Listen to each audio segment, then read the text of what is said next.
നമസ്കാരം. നമ്മളെ കഴിഞ്ഞ കുറച്ച് ദിവസങ്ങളായിട്ട് വ്രതങ്ങളെ കുറിച്ച് പറയുന്നുണ്ടായിരുന്നു. തിങ്കളാഴ്ച വ്രതത്തെ കുറിച്ച് പറഞ്ഞു, വ്യാഴാഴ്ച വ്രതം പറഞ്ഞു, ഷഷ്ടി വ്രതം പറഞ്ഞു, പിന്നെ ഏകാദശി നമ്മൾ ഇടയ്ക്കിടയ്ക്ക് പറയുന്നുണ്ടല്ലോ. ഇന്ന് പറയാൻ പോകുന്നത് പ്രദോഷത്തെ കുറിച്ചാണ് കേട്ടോ. ഷഷ്ടി വ്രതം സുബ്രഹ്മണ്യന് എത്രത്തോളം പ്രാധാന്യമുണ്ടോ, ഏകാദശി മഹാവിഷ്ണുവിന് എത്രത്തോളം പ്രാധാന്യമുണ്ടോ, അതേപോലെ തന്നെ പ്രദോഷം എന്ന് പറയുന്നത് മഹാദേവനുള്ളതാണ്. മഹാദേവനെ പ്രീതിപ്പെടുത്താൻ വേണ്ടിയിട്ടാണ് പ്രദോഷം നോൽക്കുന്നത് കേട്ടോ. അപ്പോൾ പ്രദോഷത്തിന്റെ അർത്ഥം തന്നെ ദോഷങ്ങളെ ഇല്ലാതാക്കുക എന്നാണ്. അപ്പോൾ ദോഷങ്ങളൊക്കെ ഇല്ലാതായി കഴിഞ്ഞാൽ പിന്നെ ഗുണങ്ങളാണ് ഉണ്ടാകുക. സമ്പത്തും സമൃദ്ധിയും ആയുരാരോഗ്യ സൗഖ്യവും ഐശ്വര്യവും സന്താനലബ്ധിയും എല്ലാം നൽകിയിട്ട് മഹാദേവൻ അനുഗ്രഹിക്കും എന്നാണ് പറയുക. അപ്പോൾ ഈ പ്രദോഷം നോൽക്കുന്നത് എല്ലാ മാസവും ത്രയോദശി തിഥികൾ വരുമല്ലോ. ഈ ത്രയോദശിയിലെ വൈകുന്നേരത്തെ ആ സന്ധ്യാസമയത്തിനെയാണ് പ്രദോഷം എന്ന് പറയുക. അതായത് അസ്തമയത്തിന് മുമ്പും പിമ്പുമുള്ള 3:45 നാഴിക പ്രദോഷമായിട്ട് ആചരിക്കേണ്ടത്. അപ്പോൾ സാധാരണ രാവിലെ മുതലേ സന്ധ്യാസമയം വരെയാണ് പ്രദോഷം ആചരിക്കുക കേട്ടോ, വ്രതം എടുക്കുക.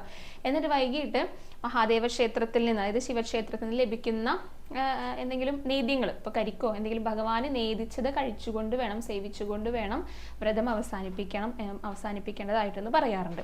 അപ്പം അങ്ങനെയാണ് പ്രദോഷം നോൽക്കുന്നത് കേട്ടോ. കുബേരനൊക്കെ 12 പ്രദോഷമാണ് നോറ്റത്. ആ കഥയൊക്കെ ഞാൻ മുൻപ് പറഞ്ഞിട്ടുണ്ട്. കുബേരൻ എത്രത്തോളം സമ്പന്നനാണെന്ന് നമുക്കറിയാം. അപ്പോൾ പ്രദോഷമൊക്കെ നോറ്റപ്പോൾ മഹാദേവനായിരുന്നു കുബേരന്റെ ഇഷ്ടദൈവം.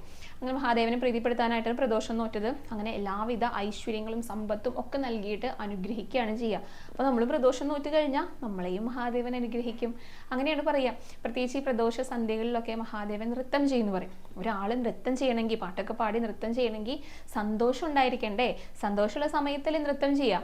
അപ്പം മഹാദേവൻ നൃത്തം ചെയ്യുമ്പോൾ മഹാദേവന്റെ ആ ഒരു സന്തോഷം പ്രദോഷം നോറ്റിരിക്കുന്ന നമ്മളിലേക്ക് അനുഗ്രഹങ്ങളായിട്ട് വരും എന്നാണ് പറയുക. അപ്പം അതാണ് പ്രദോഷത്തിന്റെ ആ ഒരു പ്രത്യേകത, ഒരു മഹാത്മ്യം എന്ന് പറയുന്നത്.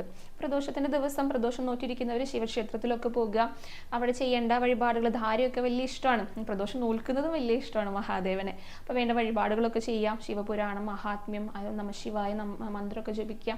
അങ്ങനെ ഭഗവാനെ സേവിച്ചുകൊണ്ടിരിക്കുക. കഴിയുന്നതും നല്ല കാര്യങ്ങൾ മാത്രം ചെയ്യുക, മോശം കാര്യങ്ങൾ, മോശം വാക്കുകളൊന്നും പറയാതിരിക്കുക. അങ്ങനെ ഭഗവാനെ സേവിച്ചുകൊണ്ട് വേണം പ്രദോഷം നോൽക്കാനായിട്ട്. ഏതൊരു വ്രതമാണെങ്കിലും അങ്ങനെയാണ് നോൽക്കേണ്ടത് കേട്ടോ. അപ്പോൾ ഇതാണ് പ്രദോഷത്തെക്കുറിച്ച് പറയാനായിട്ടുള്ളത്. സാധിക്കുന്നവരൊക്കെ ഏകാദശിയൊക്കെ നോൽക്കുന്നത് പോലെ തന്നെ മഹാദേവന് ഇഷ്ടമുള്ളവർ മഹാദേവ പ്രീതിക്കായിട്ട് പ്രദോഷവും നോൽക്കാവുന്നതാണ് കേട്ടോ.